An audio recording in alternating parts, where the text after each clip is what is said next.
अस्सलाम वालेकुम स्टूडेंट्स। दुरूद पाक पढ़ लें, उसके बाद हम अपना आज का लेक्चर स्टार्ट करते हैं।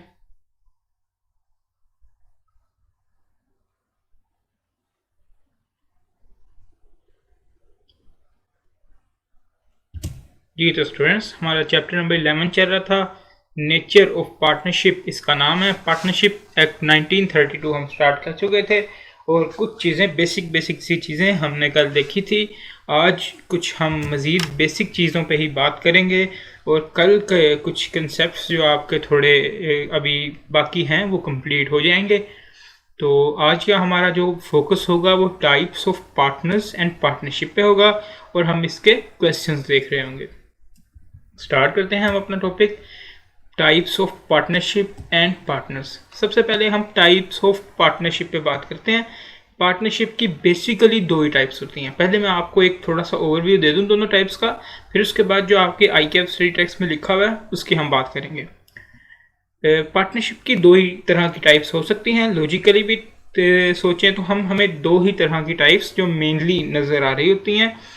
एक जो है वो पार्टनरशिप एट विल है और एक है पार्टिकुलर पार्टनरशिप। अभी आप बुक्स पे नहीं देखें, अभी आप जो है वो मेरी बात सुने।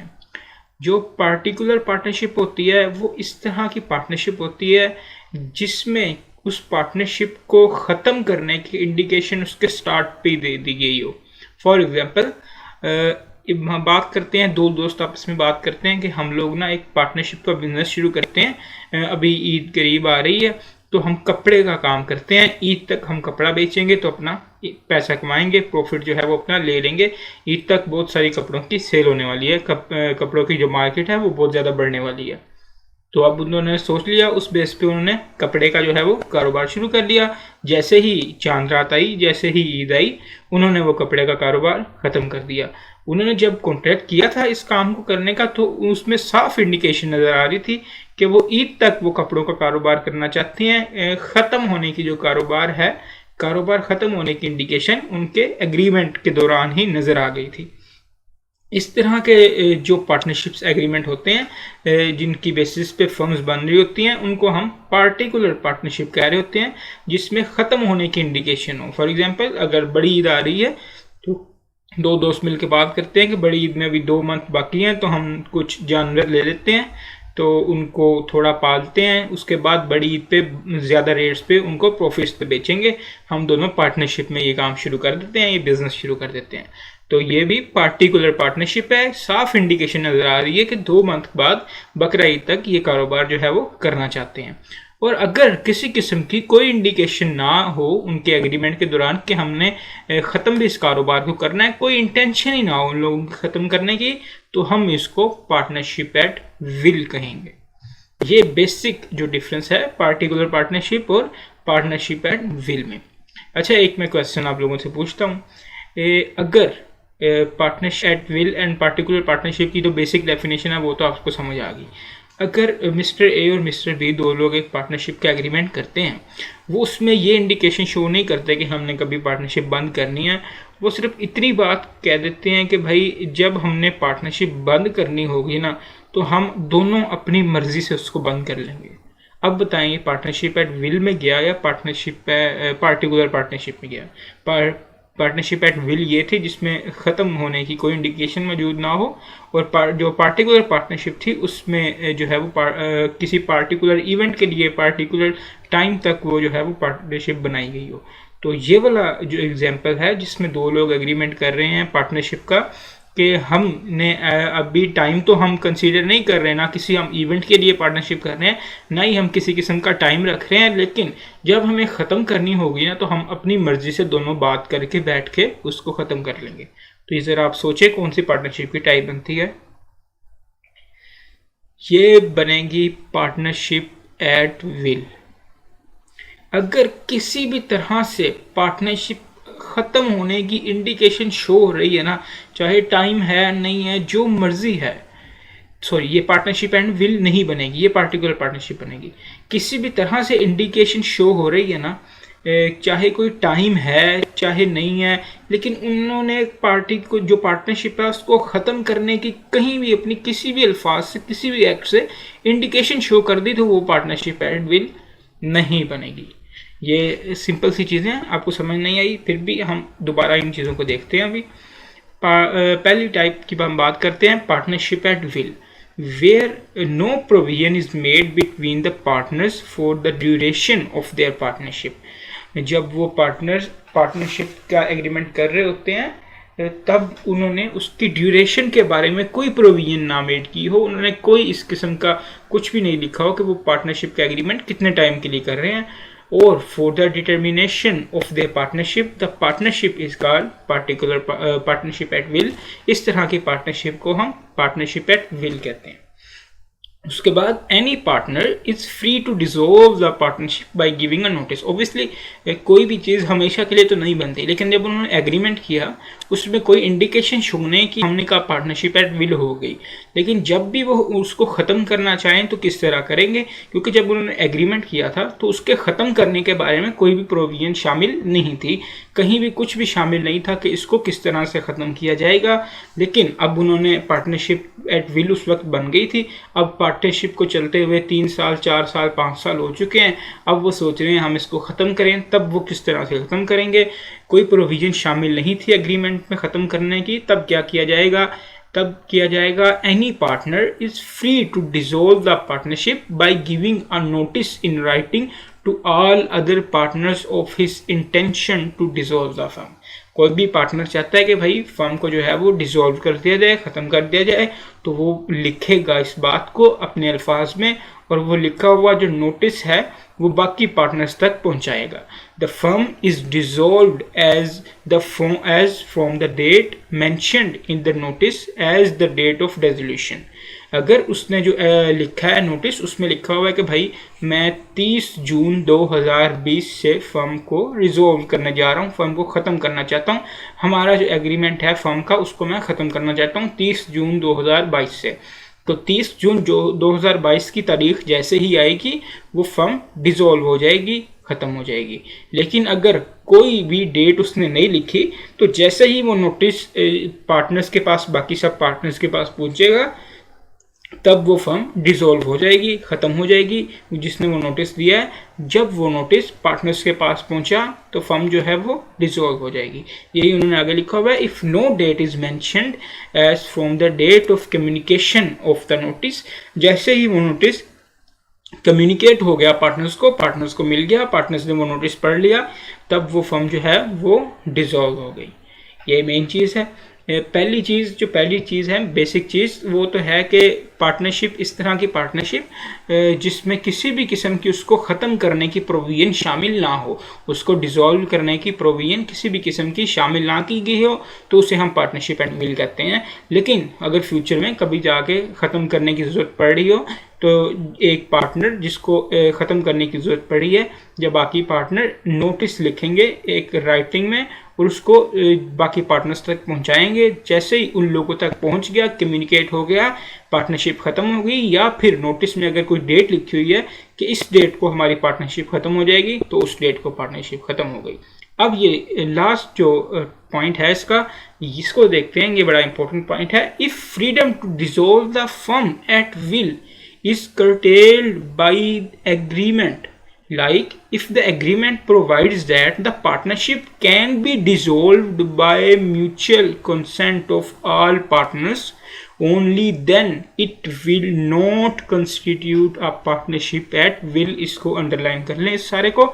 इसका मतलब ये है कि किसी भी किस्म की प्रोविजन शामिल नहीं होनी चाहिए, ताकि चाहे उन्होंने ये प्रोविजन शामिल कर ली है ना, फर्म के जो ख़त्म करने वाली प्रोविजन है वो उन्होंने उसमें ये लिख लिया अपने एग्रीमेंट में कि भाई हम अपने सब मर्जी से जब भी हमें ख़त्म करनी होगी, हम कोई डेट नहीं दे रहे ख़त्म करने की, ना ही हम किसी पार्टिकुलर इवेंट के लिए बना रहे हैं, लेकिन जब हमने ख़त्म करनी होगी ना तो सारे अपनी मर्जी से ख़त्म कर लेंगे।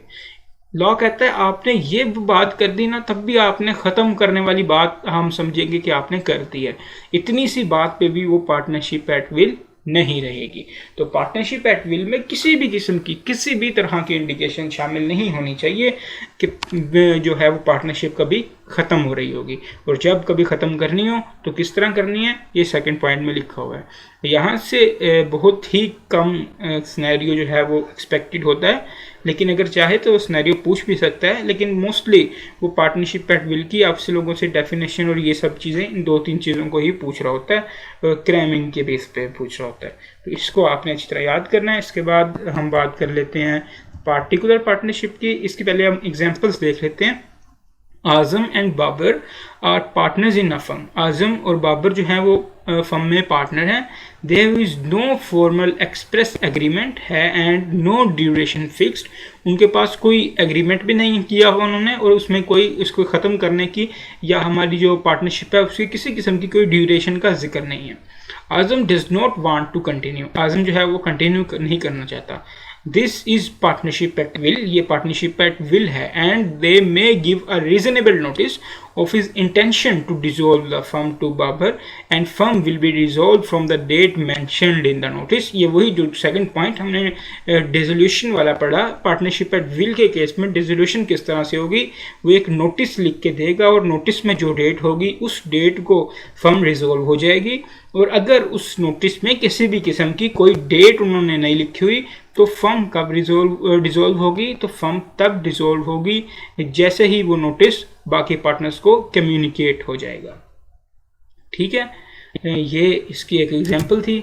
इसकी एक और एग्जांपल देखते हैं। Azam Babar and Misbah are partners in the firm. Azam Babar और मिसबा जो हैं वो फर्म्स में पार्टनर हैं। The partnership deed states that. कल हम पार्टनरशिप डीड की जो है डेफिनेशन पढ़ चुके हैं। अगर पार्टनरशिप एग्रीमेंट उन्होंने रिटर्न में किया है तो उसको हम पार्टनरशिप डीड कहते हैं। तो यहाँ पे पार्टनरशिप डीड का मतलब है return agreement of partnership. The partnership deed states that firm can only be dissolved with mutual consent of all partners, although no duration is fixed। यहाँ पे कह रहा है कि बाबर, आजम और मिसबा जो है इन तीनों ने पार्टनरशिप फर्म में एक जो है वो अपना एग्रीमेंट किया है फर्म के हवाले से एक फर्म बनाने के लिए, और ये तीनों पार्टनर्स हैं। और इन्होंने उस एग्रीमेंट में लिखा है कि ये फर्म जो है वो हमारे सबकी म्यूचुअल कंसेंट से डिसॉल्व हो जाएगी। कोई टाइम का जिक्र उन्होंने, किसी इवेंट का जिक्र नहीं किया, तब भी हम इसको कहेंगे कि ये पार्टनरशिप एट विल नहीं है। Azam does not want to continue. This is not partnership at will and he can dissolve the partnership only if Babar and Misbah also agrees. और उन्होंने चूंकि अपने जो एग्रीमेंट है उसमें लिखा हुआ था कि ये सब पार्टनर्स की मर्जी से ही फर्म डिसॉल्व होगी, तो जब तक सब पार्टनर तीनों के तीनों पार्टनर मानेंगे नहीं तब तक फर्म जो है वो डिसॉल्व नहीं होगी, क्योंकि ये उन्होंने अपने जो है एग्रीमेंट उसमें लिखा हुआ था। और ये पार्टनरशिप एट विल नहीं है, क्योंकि इसमें उन्होंने किसी भी तरह से इंडिकेशन दी हुई है पार्टनरशिप को ख़त्म करने की। ये थी हमारी एग्जांपल्स पार्टनरशिप एट विल के बारे में। आगे हम बात करते हैं पार्टिकुलर पार्टनरशिप। थोड़ा सा कंसेप्ट मैं इसको आपको समझा चुका हूँ। IKF स्टडी टेक्स्ट में हम देखते हैं इसके हवाले से क्या लिखा हुआ है। When a partnership is created for any particular adventure or undertaking or for a specific time period, it is called particular partnership। अगर कोई पार्टनरशिप किसी स्पेसिफिक टाइम के लिए बनाई गई है, किसी स्पेसिफिक एडवेंचर के लिए बनाई गई है, तो उसको हम पार्टिकुलर पार्टनरशिप कहते हैं। Such partnership comes to an end on the completion of the venture और on the expiry of the period. अगर किसी पीरियड के लिए बनाई गई है, 1 साल के लिए बनाई गई है, तो 1 साल के एंड पे वो पार्टिकुलर पार्टनरशिप खुद ब खुद खत्म हो जाएगी। अगर किसी इवेंट के लिए बनाई गई है, ईद तक हम कपड़े बेचेंगे, ईद तक के लिए बनाई गई है, तो जैसे ही ईद आएगी, ईद का दिन आएगा, वो पार्टिकुलर पार्टनरशिप खत्म हो जाएगी। यही सिंपल सी बात है। If the partners decide to continue such partnership even after the expiry of the specific period, ये बड़ी ही ज़्यादा इंपॉर्टेंट बात है, इसको आप हाईलाइट ज़रूर कीजिएगा। और completion of specific venture, then it becomes partnership at will. अब जैसे मैंने आपको एग्जांपल दी, 2 दोस्तों ने एग्रीमेंट क्या किया कि हम जो है वो छोटी ईद आ रही है तो हम कपड़ा बेचना शुरू कर देते हैं, ईद तक के लिए हम कपड़ा बेचेंगे, हम खूब मुनाफा कमाएंगे, उसके बाद अपनी पार्टनरशिप जो है वो ख़त्म कर देंगे। अब ईद का दिन आया, उन्होंने बहुत ज़्यादा मुनाफा कमाया, उन्होंने जो है अपना सेटअप जो है वो इस्टेब्लिश कर लिया कपड़े का, उनका एक नाम बन गया। उन्होंने सोचा भाई हमारा तो नाम बन गया, हमारा बिजनेस जो है वो चल पड़ा है, अब हम क्यों इसको बंद करें, ईद की छुट्टियां लेते हैं, ईद की छुट्टियों के बाद इसको हम दोबारा काम को शुरू करते हैं। तो ईद की छुट्टियां उन्होंने ली, उसके बाद उन्होंने उस काम को दोबारा शुरू कर दिया वहीं उसी सिरे से, तो वो काम को ख़त्म नहीं किया, वो वैसे ही चलते जा रहे हैं। तो अब जब उन्होंने दोबारा काम शुरू किया है तो अब ये पार्टनरशिप एट विल बन चुकी है, क्योंकि जो उनका पिछला एग्रीमेंट था अब तक हमने ख़त्म करना है, वो एक्सपायर हो चुका है। अब इसमें अब जो एग्रीमेंट, अब जो इनकी पार्टनरशिप है इसमें ख़त्म होने के बारे में कोई किसी किस्म की इंडिकेशन जो है वो शामिल नहीं है। इस वजह से अब हम कहेंगे ये पहले तो पार्टिकुलर पार्टनरशिप थी ज़रूर, लेकिन अब ये जो है वो पार्टनरशिप एट विल बन चुकी है। तो ये एक इम्पोर्टेंट पॉइंट है जिसको आपने जहन में रखना है। इन दोनों को भी आपने पॉइंट्स को याद कर लेना है। इसकी भी हम एग्जांपल्स देख लेते हैं।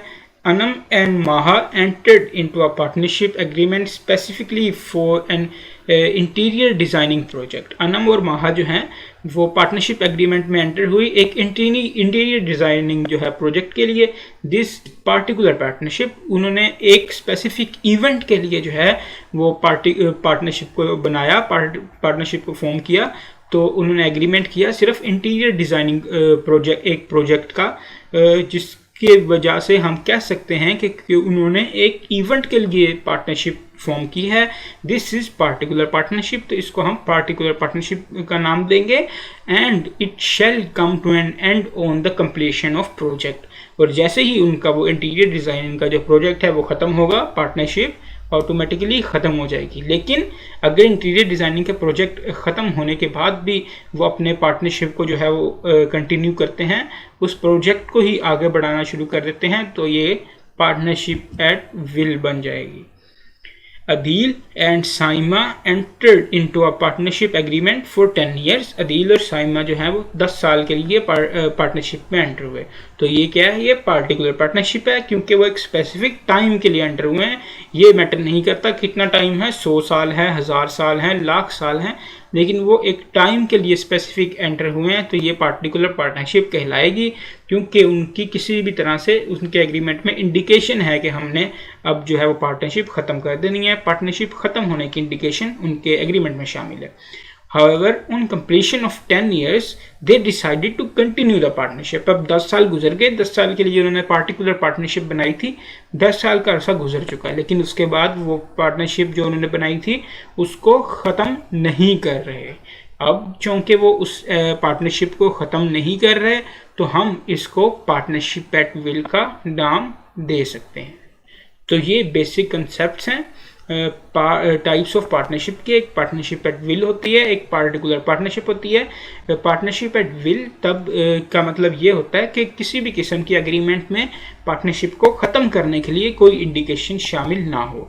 इस तरह की पार्टनरशिप को अगर ख़त्म करना है तो जिस वक्त उन्होंने ख़त्म करना है उस वक्त कोई भी उनका पार्टनर जो है अगर ख़त्म करना चाहता है, वो बाकी पार्टनर्स को नोटिस देगा कि हमारी पार्टनरशिप जो है वो ख़त्म है। तो वो एक बंदे के नोटिस से ही पूरी की पूरी फर्म उनकी डिसॉल्व हो जाएगी, पार्टनरशिप उनकी ख़त्म हो जाएगी। जिस दिन वो नोटिस उनको कम्युनिकेट हो गया बाकी पार्टनर्स को, या फिर उस नोटिस के ऊपर किसी किस्म की कोई डेट लिखी हुई कि इस डेट को वो ख़त्म हो जाएगी, तो उस डेट आते ही पार्टनरशिप ख़त्म हो जाएगी। और अगर किसी भी तरह से इंडिकेशन है फर्म ख़त्म होने के बारे में, पार्टनरशिप के ख़त्म होने के बारे में, इवन उन्होंने यही लिखा हुआ है कि पार्टनरशिप हम तीनों की मर्ज़ी से ख़त्म होगी, जब भी होगी, हम अभी ख़त्म नहीं करना चाहते, तब भी ये पार्टनरशिप एट विल नहीं रहेगी, ये पार्टिकुलर पार्टनरशिप होगी। तो पार्टिकुलर पार्टनरशिप इसके बरक्स ये इस तरह की पार्टनरशिप होती है जिसमें उन्होंने किसी स्पेसिफिक इवेंट के लिए या स्पेसिफिक टाइम के लिए वो पार्टनरशिप जो है वो बनाई होती है। किसी भी तरह की उसमें इंडिकेशन होती है कि ये पार्टनरशिप जो है इस वक्त ख़त्म हो जाएगी, और जब उन्होंने वो पार्टिकुलर इवेंट के टाइम के लिए बनाई हो उस टाइम पे ख़त्म ना करें, उसको आगे कैरी ऑन करें फर्दर, तो वो पार्टनरशिप एट विल में कन्वर्ट हो जाएगी। ये बेसिक कंसेप्ट था हमारा टाइप्स ऑफ पार्टनरशिप का। अब हम देखते हैं टाइप्स ऑफ पार्टनर्स। ये भी मोस्टली क्रैमिंग वाला ही पोर्शन है, इसको आपने थोड़ा समझ लें, तो इसको आपने याद करना है। यहाँ से बहुत कम क्वेश्चंस आ रहे होते हैं, और अगर कोई क्वेश्चन आ रहा होता है तो वो टाइप्स ऑफ पार्टनर्स का एक स्पेसिफिक हिस्सा है, वहाँ से वो आ रहा है, वो हिस्सा हमारा आखिर में सबसे आएगा, आखिरी टाइप जो है वो पार्टनर की। बाकी इसके अलावा यहाँ से कोई क्वेश्चन आ रहा होता है तो वो क्रैमिंग वाला ही पूछ रहा होता है, ज़्यादा यहाँ से इतने क्वेश्चन जो है वो नहीं पूछता। टाइप्स ऑफ पार्टनर्स ये बहुत आसान सा टॉपिक है, अगर वो यहाँ से पूछ भी लेना तो वो सोचता है कि यार इतना आसान बच्चों को देख के क्या करना है मैंने। बहुत ही ज़्यादा आसान पोर्शन है। एक्चुअल और ऑस्टेंसिबल पार्टनर, सबसे पहली टाइप ऑफ पार्टनर्स में आती है। ये एक्चुअल के नाम से ही जाहिर है, जितना भी हम अभी तक पार्टनर के बारे में पढ़ते आए हैं, ये असल में जो हकदार होता है पार्टनर, ये वो होता है, काम भी कर रहा है, बिजनेस में इन्वॉल्व है, जो प्रॉफिट भी शेयर कर रहा है, लॉस भी शेयर कर रहा है, थर्ड पार्टीज को लायबल भी है। थर्ड पार्टीज को तो तकरीबन सभी लायबल होते हैं थर्ड पार्टीज के हिसाब से, ये सब एक दूसरे के एजेंट भी होते हैं, म्यूचुअल एजेंसी भी होती है। ये जो एक्चुअल पार्टनर होता है, ये सब काम कर रहा होता है, ये बिजनेस भी कर रहा है, प्रॉफिट भी शेयर कर रहा है, लॉस भी शेयर कर रहा है, जो बिजनेस है उसको कैरी ऑन भी कर रहा है, बिजनेस को चला भी रहा है, मैनेजमेंट में भी बैठा हुआ है, सुबह 9 बजे आता है, शाम 5 बजे आता है। ये मेहनती पार्टनर होता है, hardware partner. A partner who is actively engaged in the conduct of a business is called actual or ostensible partner. Such a partner is an agent of all other partners or for the purpose of the business of the firm. He can bind himself and other partners from the act done in ordinary course of business. Ordinary course of business ये क्या बात कर रहा है? For example एक partner है, उसकी wife उसको कहती है कि आज आप बर्तन धोएं। वो बेचारा अब जो है वो बर्तन धोना शुरू कर देता है। अब उसकी वाइफ ने देखा ये बर्तन नहीं धुले हुए, तो इसका मतलब ये नहीं कि उसके बर्तन गलत धोने की वजह से पूरी फर्म बाउंड हो जाएगी, पूरी फर्म लायबल हो जाएगी। उसकी वाइफ जो है वो झाड़ू उठा के पूरी फर्म के पार्टनर्स के पीछे भागती फिरेगी कि आप सबकी गलती है, ये बर्तन जो है ये सही नहीं धुले। इस तरह बिल्कुल नहीं है। वो ऑर्डिनरी कोर्स ऑफ बिजनेस में जो काम कर रहा होगा, वो काम जो है वो पार्टनर्स को बाउंड कर रहा होगा, उसका हर पर्सनल काम पार्टनर्स को बाउंड नहीं कर रहा होगा। He can bind himself and other partners for the acts done in the ordinary course of business. जो ordinary course of business में वो acts कर रहा होगा, वो उसके बाकी सभी पार्टनर्स को बाउंड कर रहे होंगे। तो ये होता है एक्चुअल या ओस्टेंसिबल पार्टनर। इसके एग्जांपल देखते हैं। Aftab, Badal and Chand started a business of trading in light bulbs together under the name solar traders. उन्होंने सोलर ट्रेडर्स के नाम से एक जो है वो लाइट बल्ब्स का बिजनेस का आगाज़ किया, आफ्ताब, बादल और चांद ने मिलके। They decided to share profits equally and the business will be managed by Aftab only. उन्होंने कहा हम प्रॉफिट जो है वो सारे इक्वल शेयर करेंगे, लेकिन बिजनेस मेहनत कौन करेगा? बेचारा आफ्ताब करेगा। तो आफ्ताब यहाँ पे एक्टिव पार्टनर है, बिजनेस के कामों में हिस्सा ले रहा है, प्रॉफिट भी शेयर कर रहा है, लॉस भी शेयर कर रहा है, एजेंट भी है, सब कुछ है। तो आफ्ताब को हम एक्चुअल या ओस्टेंसिबल पार्टनर का नाम देंगे यहाँ पे। नेक्स्ट टाइप की हम बात करते हैं स्लीपिंग और डोरमेंट पार्टनर। अब स्लीपिंग पार्टनर का नाम पढ़ के आपको अपना वो वाला क्लास फेलो याद आ रहा होगा जो क्लास में हर वक्त सोया रहता है, और आप सोच रहे होंगे कि वो अगर पार्टनर बन जाए तो ये स्लीपिंग पार्टनर होगा। ऐसी बिल्कुल बात नहीं है। स्लीपिंग पार्टनर आम पार्टनर्स की तरह ही होता है। वो जो है वो कंडक्ट में पार्ट भी ले रहा होता है, बेचारा काम भी कर रहा होता है, प्रॉफिट शेयर लॉस कर रहा होता है, लॉस में जो है वो पार्टिसिपेट कर रहा होता है। उसके जो एक्ट्स होते हैं, उसके काम होते हैं, वो सब पार्टनर्स को बाउंड भी कर रहे होते हैं, लाइबल भी बना रहे होते हैं। लेकिन एक डिफरेंस है, वो ये है कि थर्ड पार्टी को पता नहीं होता ये बंदा जो है ये पार्टनर है। थर्ड पार्टीज को पता नहीं होता कि ये बंदा पार्टनर है, बाकी सारे काम ये पार्टनर वाले कर रहा होता है। A sleeping partner is not known as such as partner to the third parties dealing with the firm। बस यही चीज़ मुख्तलिफ है, यही मेन जो है वो कैरेक्टरिस्टिक है स्लीपिंग पार्टनर की। He may or may not take active part in conduct of the business of the firm। चाहे तो वो एक्टिव पार्ट ले बिजनेस के बिजनेस में, या तो वो ना ले। ये तो सब पार्टनर्स के पास हक होता है। चाहे जो पार्टनर काम कर रहा होता है ना, बेसिकली जो प्रैक्टिकली बात हो रही होती है, कुछ फर्म में ना लोग पार्टनर्स बन के बैठे होते हैं 3-4, तो एक या दो पार्टनर्स ही काम कर रहे होते हैं, और वो जो 2-3 काम कर रहे होते हैं ना, वो अलग अपने काम की सैलरी ले रहे होते हैं, और बाकी पार्टनर जो वैसे ही फर्म में बैठे होते हैं, फर्म उन्होंने बनाई हुई होती है, उनको प्रॉफिट का हिस्सा जा रहा होता है, और जो काम कर रहे होते हैं वो अलग सैलरी भी ले रहे होते हैं। तो मोस्टली ये हर पार्टनर का हक होता है, जो मर्जी करे काम करना है तो उसको उसके अलग सैलरी मिलेगी। तो यही चीज़ है कि ही मे और may not take active part in the conduct of the business of the firm. चाहे तो वो हिस्सा ले रहा हो, चाहे वो पार्टनर से बात करके कि भाई मैं जो हूँ वो कामों में हिस्सा नहीं लूँगा, मुझे सैलरी ना दो, मुझे सिर्फ प्रॉफिट दे दो। He like other partners invest capital and shares in the profit of the business। अगर पार्टनर्स ने जो है वो काम शुरू किया है, सब लोग जैसे पार्टनरशिप शुरू करते हैं, फर्म शुरू करते हैं, सब लोग थोड़े थोड़े पैसे डालते हैं पैसे मिला के वो तो है एक अपना पार्टनरशिप का जो है वो बिज़नेस खड़ा करते हैं, लाइसेंस लेते हैं ICAP से और बहुत सारी फॉर्मेलिटीज़ होती हैं, उसके लिए वो पैसे मिलाते हैं। लेकिन ये एसेंशियल नहीं है पार्टनरशिप के लिए। क्यों एसेंशियल नहीं है ये हम आगे टाइप्स में देखेंगे। कुछ टाइप्स आगे ऐसी आ रही होंगी जिनमें कैपिटल बिल्कुल भी जो है वो इन्वेस्ट नहीं कर रहा होगा पार्टनर। एसेंशियल नहीं है लेकिन ऐसा हो रहा होता है। एसेंशियल्स वही हैं जो हमने 5 पढ़े हैं। आपने जब भी कोई केस आया कि ये पार्टनर है कि नहीं, तो आपने वही 5 एसेंशियल जो हमने कल पढ़े थे वो देखने हैं, उनकी बेसिस पे उस केस को इवेल्युएट करना है पार्टनर है कि नहीं। लेकिन इन्वेस्ट जो है वो कैपिटल कर रहे होते हैं, वो शेयर और प्रॉफिट में हिस्सा हो रहा होता है। He is equally liable along with the other partners for all the debts of the firm. वो फर्म के जितने भी डेट्स होते हैं, कर्जे होते हैं, उन सब के लिए बराबर लायबल होता है बाकी पार्टनर्स की तरह। Even though his existence is kept secret from outsider dealing with the firm. लेकिन उसकी जो एग्जिस्टेंस है ना उसको सीक्रेट रखा जाता है। बाहर का लोगों को जो थर्ड पार्टीज हैं उनको नहीं पता होता ये बंदा इस फर्म में पार्टनर है। अब मैं आपको एक बात जो है वो पुरानी थोड़ी याद करवाना चाहता हूँ एजेंसी के हवाले से। उसमें हमने बात की थी एजेंसी में कि जो पार्टनर्स हैं ना, एजेंट होता है एजेंट। अब एजेंट जो है वो प्रिंसिपल के साथ काम कर रहा है। एजेंट ने प्रिंसिपल को कहा कि भाई मैं जो हूँ ना अब आपके साथ काम नहीं करना चाहता, आपका एजेंट मैं नहीं रहना चाहता। प्रिंसिपल ने कहा ठीक है आप मेरे एजेंट नहीं हो।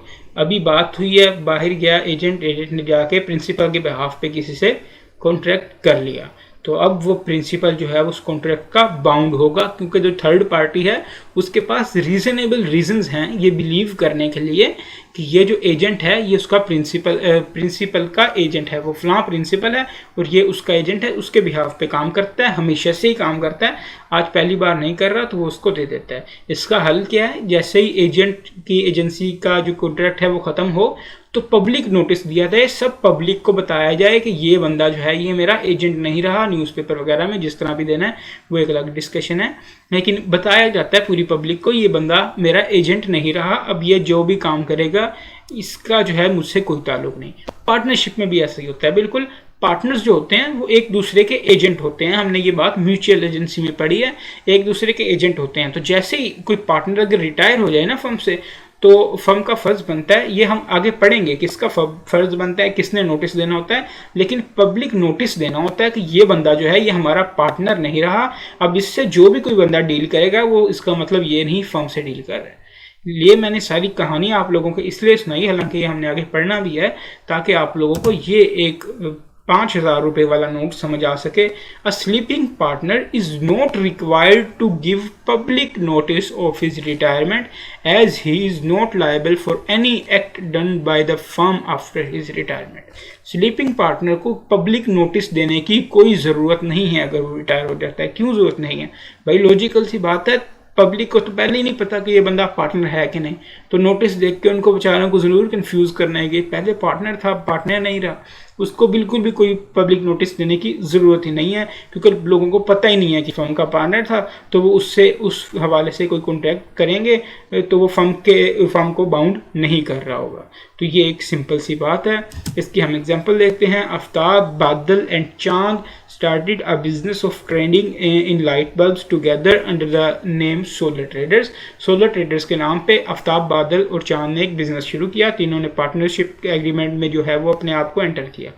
They decided to share profits equally and business will be managed by Aftab only। उन्होंने कहा हम जो है प्रॉफिट सब बराबर शेयर करेंगे, लेकिन बिजनेस कौन जो है वो मैनेज करेगा, वो आफ्ताब मैनेज करेगा। अब आफ्ताब जो है यहाँ पे वो एक्टिव पार्टनर नजर आ रहा है। Only and the existence of Badal and Chand as partners will be kept secret from outsiders।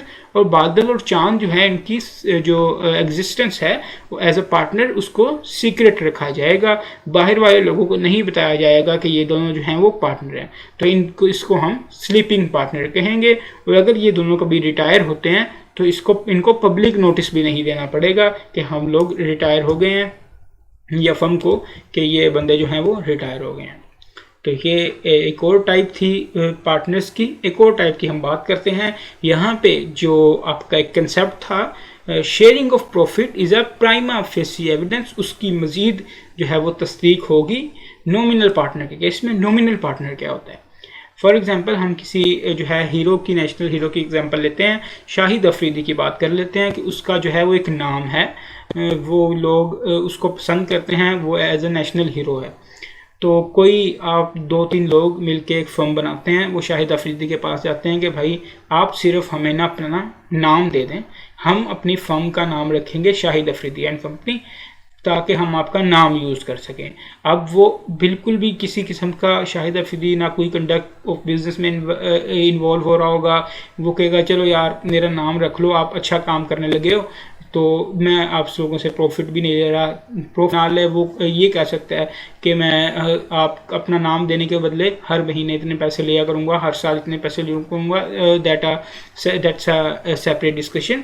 लेकिन वो अपना नाम उन लोगों को दे रहा हो, बाकी वो किसी काम में इन्वॉल्व ना हो, उस अपना नाम दे रहा हो, इसको हम नॉमिनल पार्टनर कहते हैं। प्राइमा फेसी एविडेंस से किस तरह रिलेटेड है ये हम इसको पढ़ेंगे तो हमें पता लगेगा। A partner who does not contribute any capital और शेयर इन प्रॉफिट्स, वो प्रॉफिट में किसी किस्म का शेयर नहीं ले रहा होगा। तो prima facie evidence, sharing of profit is a prima facie evidence but not a conclusive जो है वो एसेंशियल। इसका मतलब यही था कि कुछ लोग इस तरह के भी हो सकते हैं जो प्रॉफिट्स ले रहे हों लेकिन वो पार्टनर्स ना हों, और कुछ लोग इस तरह के भी हो सकते हैं जो प्रॉफिट ना ले रहे हों लेकिन वो पार्टनर हों। यहाँ पे इस तरह का केस है नॉमिनल पार्टनर के केस में। A partner who does not contribute any capital or share in profits but lends his name to the firm is called nominal partner. उसकी मेन कंट्रीब्यूशन जो होती है फर्म के अंदर वो उसका नाम होता है, उसका नाम एक किस्म की गुडविल बन चुका होता है, एक ब्रांड बन चुका होता है।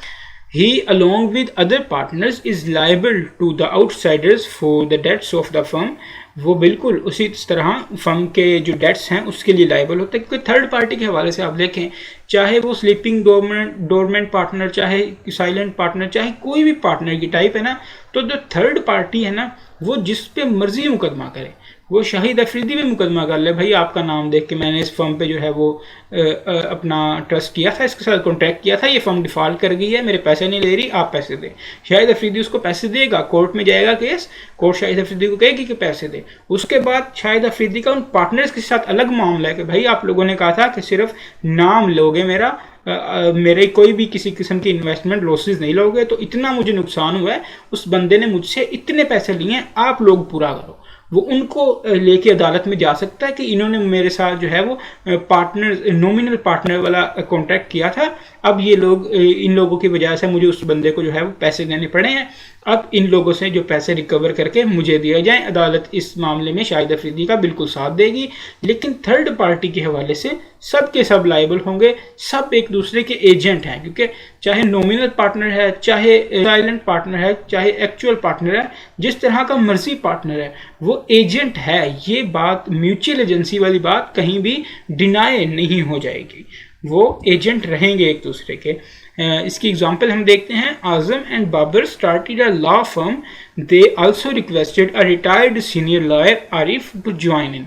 दो लोगों ने जो है वो लॉ फर्म शुरू किया, आजम और बाबर ने, और अपने एक सीनियर लॉयर आरिफ को कहा भी भाई आप हमारा ना थोड़ा साथ दें इसमें।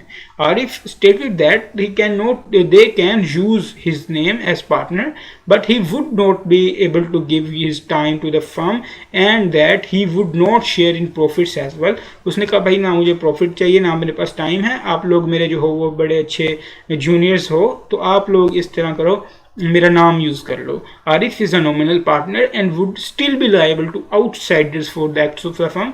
अगर फर्म कोई काम करती है उस हवाले से वो आउटसाइडर को जवाब दे जरूर होगा। ये था नॉमिनल पार्टनर्स का केस। अब बात करते हैं पार्टनर्स इन प्रॉफिट्स ओनली। इसकी तो मेरा ख्याल बात करने की भी जरूरत नहीं है, इसको हम पढ़ते हैं। अब पार्टनर में agree that partner shall get a share of the profits only, कि भाई मैं सिर्फ प्रॉफिट ही लूँगा, मैं लॉस नहीं लूँगा, मैं सेफ एंड पे चलना चाहता हूँ। And that he shall not be liable to contribute toward the losses, but for third party he is liable for all the debts of the firm. Third party के हवाले से सबके सब लायबल होंगे, क्योंकि सब जो हैं वो एक दूसरे के एजेंट हैं। इसकी इसी तरह एग्जांपल देखते हैं, Adeel and Kashif are partners in a firm, The terms of agreement are that they will share profit in the ratio of 3:2, but in case of loss, all the loss shall be borne by Adil only. Here Kashif is partner in profit only. Kashif ने कहा हम इस ratio से जो है वो profit तकसीम करेंगे, लेकिन लॉस मैं नहीं जो है वो बेयर करूंगा, लॉस सारा का सारा अदील बेयर करेगा। तो काशिफ को यहाँ पे पार्टनर्स इन प्रॉफिट का नाम दिया जाएगा। सब पार्टनर, ये कोई पार्टनर की टाइप नहीं है, पर उन्होंने क्यों डाली हुई है, ये पार्टनर बिल्कुल भी नहीं होता। सब पार्टनर पार्टनर नहीं होता। उन्होंने पार्टनर की टाइप्स में डाल के भी ना नीचे जो इसकी एक्सप्लेनेशन लिखी है उसमें भी लिख दिया कि ये पार्टनर नहीं होता। तो कभी भी सब पार्टनर आ जाए तो आपके पहले जेहन में सबसे चीज़ ये आनी चाहिए कि भाई ये पार्टनर नहीं होता। ये हमने पढ़ा पार्टनर की टाइप्स में ही है, लेकिन ये पार्टनर नहीं होता। ये क्या होता है देखें, अब तीन लोगों ने फॉर एग्जांपल एग्रीमेंट किया हुआ पार्टनरशिप का, मिस्टर ए, मिस्टर बी और मिस्टर सी। अब मिस्टर सी जो है वो क्या करता है, वो कहता है भाई जो मेरा हिस्सा है ना उसमें से किसी मिस्टर डी को कहता है कि मैं अपना हिस्सा आधा तुम्हें दे दिया करूँगा, तुम बदले में मेरा आधा काम कर दिया करो। तो क्या वो पार्टनर बन गया? क्या कोई एग्रीमेंट हुआ है इनके दरमियान पार्टनरशिप का? कुछ भी नहीं हुआ। इन्हें म्यूचुअल एजेंसी है इन लोगों के दरमियान। वो जो चौथा बंदा आया है वो पार्टनर नहीं है, उसको सब पार्टनर कह सकते हैं। उसका जो भी काम कर रहा होगा उसको वो फर्म को बाउंड नहीं कर रहा होगा, फर्म को लायबल नहीं बना रहा होगा। हाँ, उस पार्टनर को बना रहा होगा जिसने उसे रखा हुआ है। उस पार्टनर को एज एन एजेंट वो जो है वो यूज़ कर सकता है, वो एक अलग डिस्कशन है। वो पार्टनर उस बंदे को, मिस्टर डी को, मिस्टर सी जो है वो एज एन एजेंट यूज़ कर सकता है, ये एक सेपरेट डिस्कशन है। लेकिन वो फर्म को डायरेक्ट बंदा फर्म को बाउंड नहीं कर रहा होगा, फर्म को लायबल नहीं बना रहा होगा, ये सब पार्टनर होगा। ये बिल्कुल भी पार्टनर जो है वो नहीं होगा। When a partner agrees to share his profit derived from the firm with a stranger, that stranger is known as sub partner।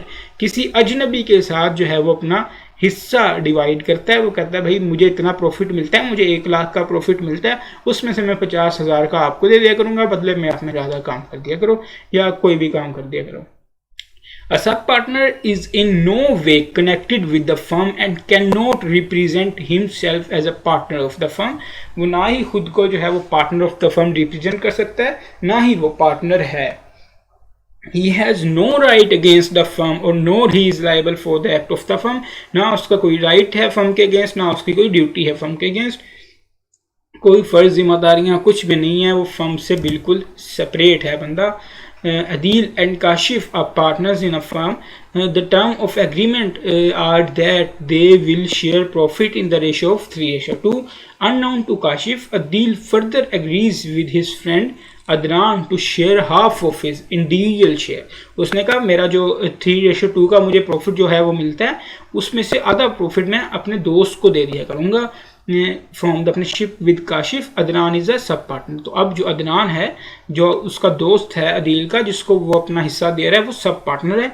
उसने पार्टनरशिप में किसी किस्म का एग्रीमेंट नहीं किया, वो पार्टनरशिप में जो है वो दाखिल नहीं हुआ है।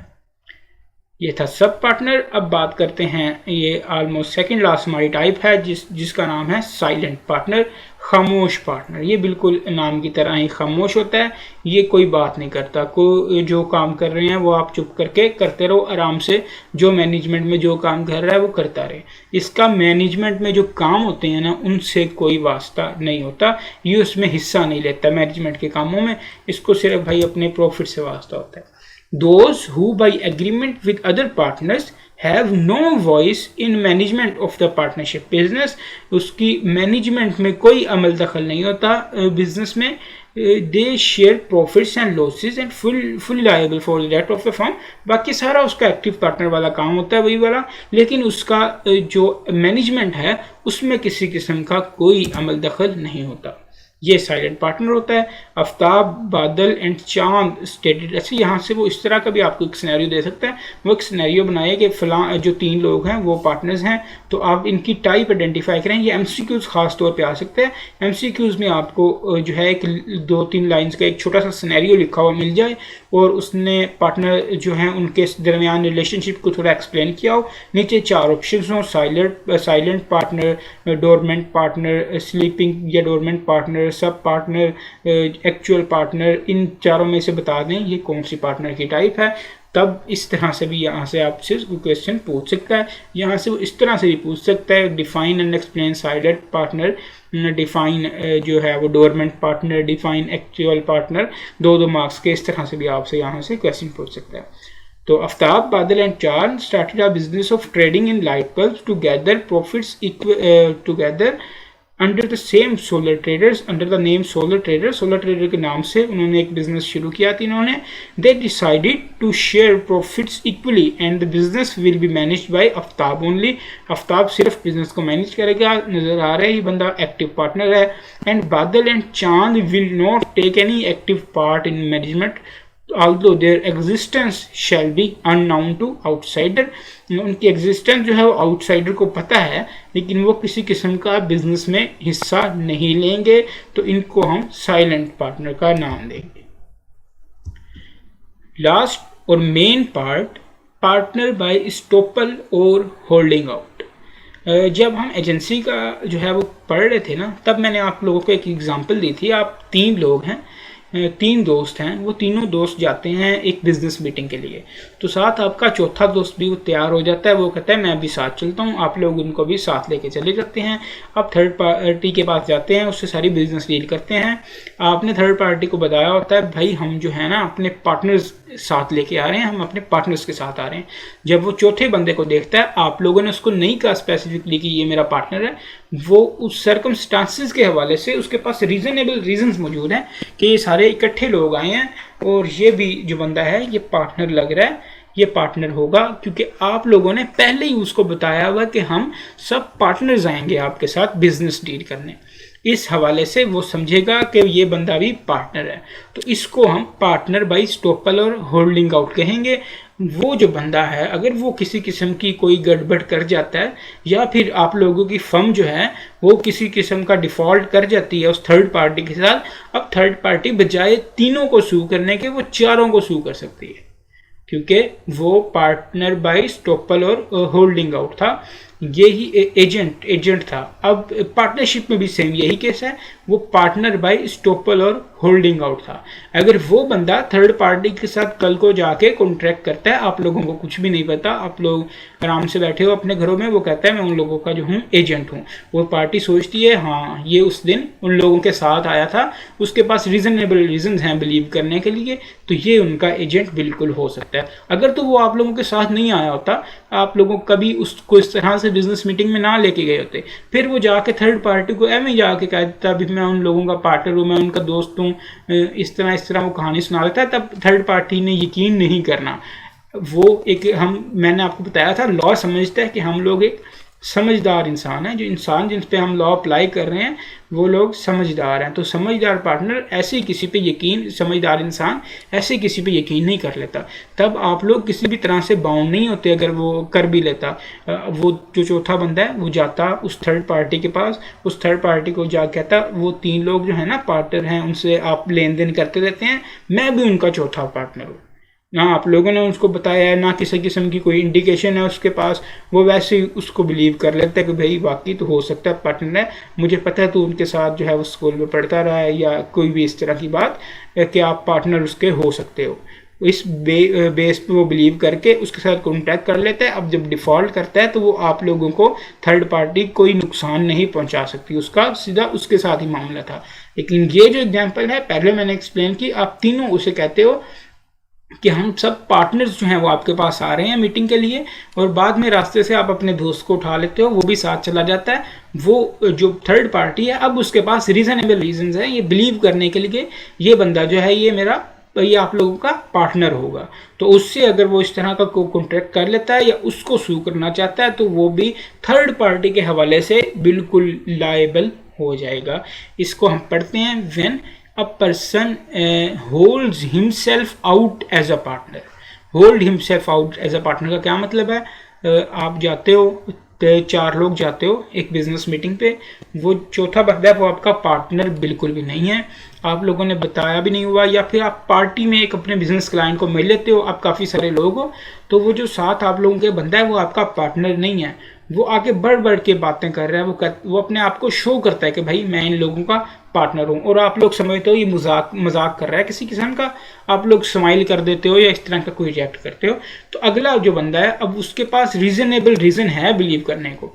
अब वो आपको लोगों का दिमाग नहीं पढ़ सकता कि आप लोग समझ रहे हो ये मजाक कर रहा है, उसके पास अब एक रीजनेबल रीजन क्रिएट हो गई है ये बिलीव करने के लिए कि ये बंदा इनका पार्टनर हो सकता है। किस तरह आगे आके बातें कर रहा है और कह भी रहा है मैं पार्टनर हूँ, और आप लोग जो हैं वो किसी किस्म का रिप्लाई नहीं दे रहे, तो वो उसको पार्टनर बिलीव करके उसके साथ कॉन्ट्रैक्ट अगर कोई कर लेता है अलहदगी में और वो बंदा डिफॉल्ट जाता है, तो थर्ड पार्टी आप लोगों को बिल्कुल सू कर सकती है और आप लोग लायबल हो गए, बाय लॉ आप लोग लायबल हो गए। ये है holds himself out as a partner और allows other to do it. अब वही पार्टी, बिल्कुल वही सीन, लेकिन आपका वो जो दोस्त बैठा हुआ है वो खुद नहीं कह रहा मैं पार्टनर हूँ, आप लोग कहते हो कि ये हमारा पार्टनर है, और वो आगे से स्माइल कर देता है, वो समझता है ये लोग मजाक कर रहे हैं किसी किस्म का मेरे साथ। लेकिन जो थर्ड पार्टी है उसकी स्माइल को हाँ समझ लेती है, वो उसका दिमाग नहीं पढ़ सकती, वो कोई जादूगर नहीं है, वो वैसे ही उसको जो है वो एक इंडिकेशन समझ लेता है, उसके पास रीजनेबल रीजन आ गई है ये बिलीव करने के लिए ये बंदा इन लोगों का पार्टनर है।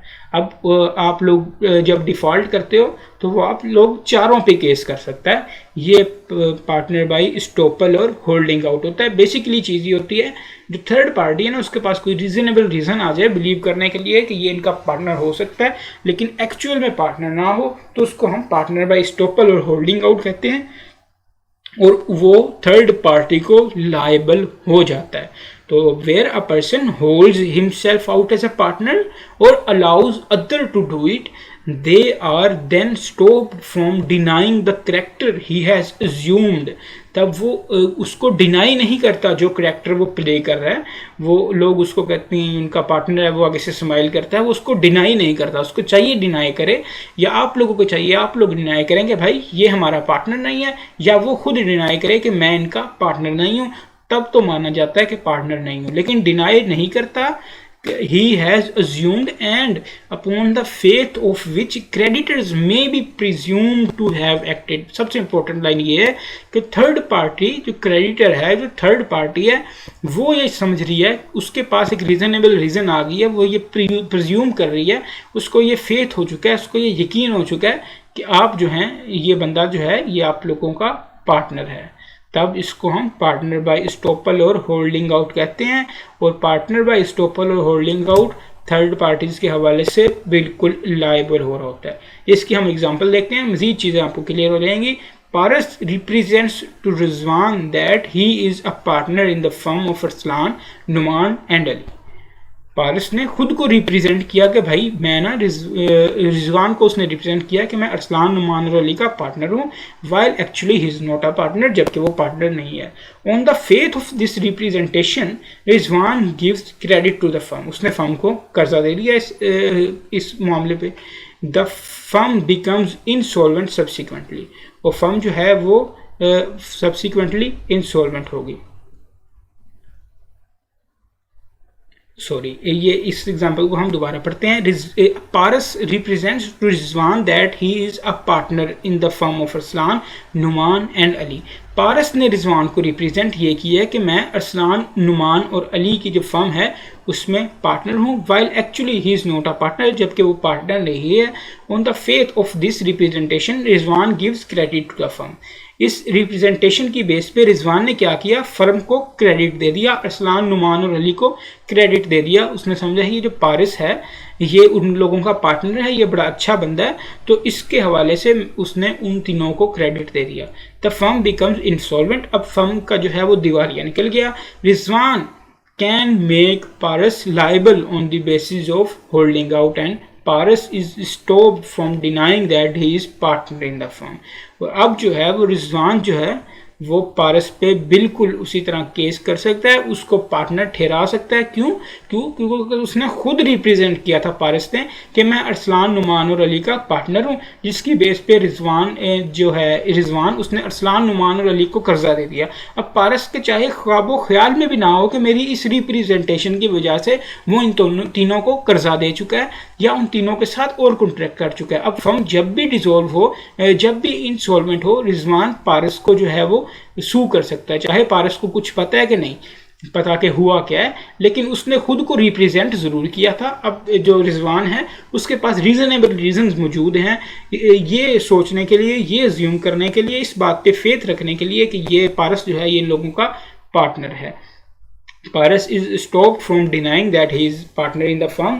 उसने जो है अपने आप को डिनाई नहीं किया था कि मैं पार्टनर इन द फर्म हूँ। अब भी वो उससे डिनाई नहीं कर सकता क्योंकि वो estoppel by holding out partner बन चुका है। अब तो जो होना था वो हो चुका है, अब वो लायबल बन चुका है, अब तो वैसे ही डिनाई नहीं कर सकता। तो ये मेन केस है पार्टनर बाय स्टॉपल और होल्डिंग आउट का। इसका पास पेपर का भी क्वेश्चन आया हुआ है, केस स्टडी, उसको भी हम देखते हैं। अभी यहाँ तक हमने दो चीज़ों के बेसिक की चीज़ों के बारे में बात की है। पार्टनर्स की जो है वो टाइप्स डिस्कस की हैं, पार्टनरशिप की टाइप्स डिस्कस की हैं। इनको आप पढ़ लें एक दफ़ा, फिर हम क्वेश्चंस पे मूव करते हैं। यहाँ पे वीडियो को पॉज कर दें। जी स्टूडेंट्स, द क्वेश्चन है, सबसे पहला क्वेश्चन आपका प्रैक्टिस क्वेश्चन नंबर 6 है। स्प्रिंग 2013 में क्वेश्चन 2 मार्क्स के लिए पूछा गया था। इन view of partnership act 1932 briefly explain the meaning of partnership at will and particular partnership. अब ये आपको मुझे नहीं लगता बताने की भी जरूरत है। पार्टनरशिप एंड विल क्या होती है, पार्टिकुलर पार्टनरशिप क्या होती है, इन दोनों की डेफिनेशन लिख देनी थी 2 मार्क्स के लिए। जैसे कि मैंने कहा यहाँ से ज़्यादा क्वेश्चन आ नहीं रहे होते, अगर आ भी रहे हो तो वो इसी तरह के सिंपल से आ रहे होते हैं। अगर कोई केस स्टडी वो बनाता है ना मोस्टली, तो उसके पास जो मेन टॉपिक है वो यही है, ये होल्डिंग आउट एंड स्टॉपल वाला। यहाँ से तगड़ी केस स्टडी, अच्छी केस स्टडी जो है वो बना सकता है। वो इसी तरह वो यहीं से बनाता होता है मोस्टली, अगर उसने बना ली हो यहाँ से। नहीं तो उसके पास और पार्टनरशिप में बहुत सारी टॉपिक्स हैं जहाँ से वो चीज़ें पूछ रहा होता है। आसान वो चीज़ें पूछ के आपका पेपर आसान बिल्कुल नहीं करना चाहता कि भाई बताओ डेफिनेशन बताओ क्या होती है साइलेंट पार्टनर की। इस तरह की डेफिनेशन अगर पूछेगा तो पेपर तो बहुत आसान हो जाएगा। इसका मतलब ये नहीं आप लोगों ने इसको छोड़ देना, आप लोगों ने इनको याद ज़रूर करना है, बहुत ही आसानी से याद होने वाली चीज़ें हैं। अब हम बात करते हैं ऑटम 2021 में अभी रिसेंट पेपर की 4 मार्क्स के लिए ये आया हुआ था। इबाद engaged in the fishing business has a good relationship with Aslam who is seasoned and well known banker। Case क्या है, इबाद एक फिशिंग का कारोबार करता है, मछुआरा है, मछुआरा कहने उसका मछली का कारोबार है। उसके अच्छे रिलेशनशिप हैं असलम के साथ जो कि एक बैंकर है। ठीक है, इतना सा केस है। Ibad representing Aslam as his partner. Ibad ने क्या किया, असलम को अपना पार्टनर रिप्रेजेंट कर दिया। Asked Mahmood for the supply of a fishing trawler. उसने कहा एक मछुआरों का जो ट्रॉलर सा होता है उस पर मेरा ख्याल मछलियाँ वगैरह रखते होंगे, वो उसने कहा मैंने लेना है महमूद से। और महमूद को कहा कि जो असलम है ना वो बैंकर है, वो इतना बड़ा बैंकर है, वो मेरा पार्टनर है। For expansion of his fleet of vessels, अपने जो है वो बिजनेस बढ़ाने के लिए। Mahmood on the representation of Ibad sold the trawler to Ibad on credit. उसने कहा भाई असलम जो है वो वाकई बहुत बड़ा बैंकर है तो वो इसका पार्टनर होगा। उसने क्या किया, वो ट्रॉलर जो है वो उसको बेच दिया कर्जे पे। Subsequently Ibad defaulted in making payments and Mahmood file a suit against Aslam for the recovery of the amount. ये तक ही कंप्लीट केस है। उसने ट्रॉलर दिया था, वो ट्रॉलर के हवाले से जो पैसे उसने देने थे इबाद ने, वो डिफ़ॉल्ट कर गया, उसने नहीं दिए। अब उसने केस किस पे किया, असलम पे किया। भी असलम इसका पार्टनर बाय स्टॉपल और होल्डिंग आउट था। यही केस हो सकता है ना, पार्टनर बाय स्टॉपल और होल्डिंग आउट, और तो कोई केस नज़र नहीं आ रहा। तो इसको इवैल्यूएट करते हैं। देखें इन्फॉर्मेशन हमारे पास यहाँ पे पूरी नहीं है। उसने ये नहीं बताया महमूद जो है, असलम जो है उसने खुद अपने आप को पार्टनर तस्लीम किया था कि नहीं किया। इसलिए हम इफ़ का यूज़ करेंगे।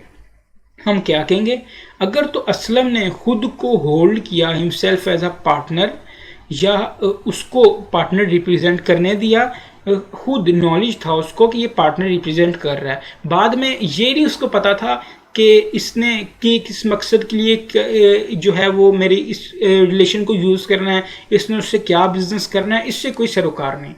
कभी ज़िंदगी में असलम ने अपने आप को इसका पार्टनर रिप्रेजेंट किया, या उसने असलम के सामने असलम को कहा कि ये मेरा पार्टनर है और असलम खामोश हो गया, असलम ने डिनाई नहीं किया, तब तो हम कहते हैं कि पार्टनर बाय स्टॉपल और होल्डिंग आउट है। इस वाक़े के चाहे 10 साल बाद भी वो उससे कॉन्ट्रैक्ट करता असलम को अपना पार्टनर बता के, तो पार्टनर बाय स्टॉपल और होल्डिंग आउट का थप्पा उस पर लग जाना था और को जो है वो लायबल हो जाना था। लेकिन अगर असलम को पता ही नहीं, अब तीसरा बंदा जाके भाई ऐसे ही कह रहा है, जैसे मैंने आपको एग्जांपल में बताया था, वो ऐसे ही जाके लोगों को कहता फिर रहा है मैं उसका जो हूँ पार्टनर हूँ। अब वो बेचारा अपने घर में बैठा हुआ है, उसको कुछ भी नहीं पता, ये तो अनफेयर सी चीज़ हो जाएगी। तब ये होल्डिंग आउट के केस में नहीं आएगा। होल्डिंग आउट के केस में तभी आएगा जब hold himself as a partner and allows other to do it, या तो दूसरों को अलाउ कर रहा है या खुद किसी भी तरह से रिप्रेजेंट कर रहा है, और जो थर्ड पार्टी है या उसके पास रीजनेबल रीजन मौजूद है इसके पार्टनर होने की, कि मैंने इन दोनों को इकट्ठा देखा था एक बार, और ये जो है किसी से बिजनेस मीटिंग कर रहे थे, और वहाँ पे किसी बंदे को और दोनों पार्टनर कह के जो है वो प्रेजेंट हो रहे थे। फॉर एग्जांपल एक होटल में ये ही केस में इबाद और असलम जो है वो एक होटल में किसी बंदे को मिल रहे थे। उस बंदे को उन्होंने कहा हम दोनों पार्टनर हैं, उसके साथ उन्होंने इस तरह डील करनी थी, लेकिन इसको नहीं उन्होंने बताना था। लेकिन इसने किसी तरह सुन लिया कि उस बंदे को ये बता रहे हैं कि ये दोनों पार्टनर हैं। अब इसके पास रीजनेबल रीजन आ गई बिलीव करने की, ये कि मैंने उस दिन देखा था ये एक बंदे के साथ डील कर रहे थे, ये दोनों पार्टनर थे। लेकिन अगर इसके पास कोई रीजनेबल रीजन नहीं है बिलीव करने की बात के पास, तो उससे किसी किस्म की रिकवरी नहीं कर सकता। बिल्कुल लॉजिकल सी बात है। देखते हैं उसने आंसर में क्या कहा है। Aslam would be regarded as partner by estoppel और होल्डिंग आउट। उसने कहा असलम को हम पार्टनर बाय स्टॉपल और होल्डिंग आउट कह सकते हैं if he knowingly permitted himself to be represented as a partner in business by Ibad. अगर उसने अपने आप मर्जी से जो है वो रिप्रेजेंट करने दिया इबाद को कि वो उसका पार्टनर है, and Mahmood on the faith of such representation delivered the trawler on credit, और इस रिप्रेजेंटेशन की बेस पे महमूद ने ट्रॉलर जो है वो डिलीवर कर दिया। In above case Aslam would be liable for paying the outstanding amount to Mahmood. तो इस तरह का केस तो स्टॉपल और होल्डिंग आउट का हो सकता है। फिर महमूद जो है वो असलम से ये जो उसकी अमाउंट है डिफॉल्ट हुई है वो लेगा। It does not matter whether Aslam does or does not know that the representation reached Mahmood।